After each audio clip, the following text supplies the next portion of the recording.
Sir बड़ी seat आई है, नालंदा में पासवान का घर चुरा गया, उस पर क्या बोलिएगा आप? देखिए, आपको अगर यथास्थिति की जानकारी हो तो मैं एकदम साफ कर देना चाहता हूं।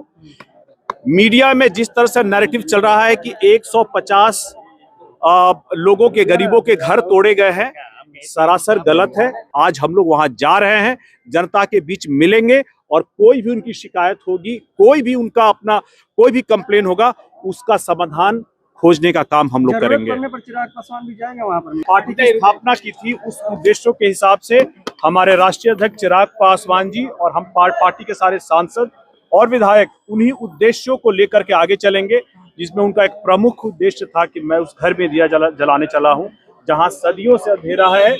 हम गरीबों की, वंचितों की, अल्पसंख्यकों की, जो उनकी आवाज बनने की, जो उनका दृढ़ था, जो उनकी प्रतिज्ञा थी, जो उनका उद्देश्य रहा है, उसको लेकर के हम लोग आगे चलते रहेंगे। और इन सारे के सारे अपने उद्देश्य को दोबारा दोहराने के लिए आज हम लोग यहाँ पर इकट्ठा। जीरो से हीरो बनने का सफर, 0 से 19 विधायक, फिर मंत्रिमंडल में जगह, कैसा रहा?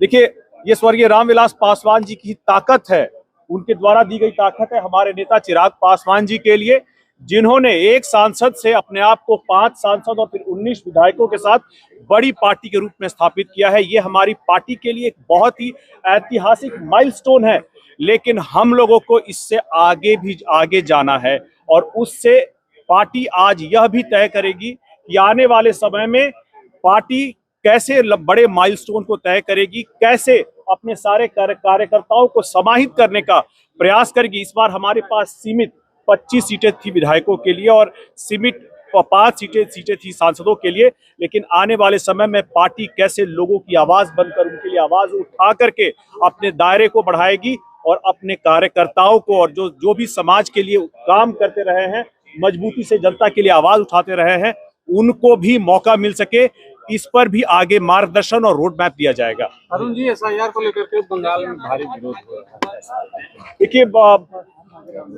ममता बनर्जी जी अभी तक जिन वोटों के सहारे जीतती आ रही हैं, बहुत जरूरी है कि वहां भी इलेक्टोरल रोल का शुद्धिकरण हो, और अगर शुद्धिकरण के लिए प्रयास किए जा रहे हैं, इसका स्वागत होना चाहिए। सिर्फ और सिर्फ किसी के सत्ता में बने रहने के लिए एसआईआर का विरोध हो, ये सरासर गलत है।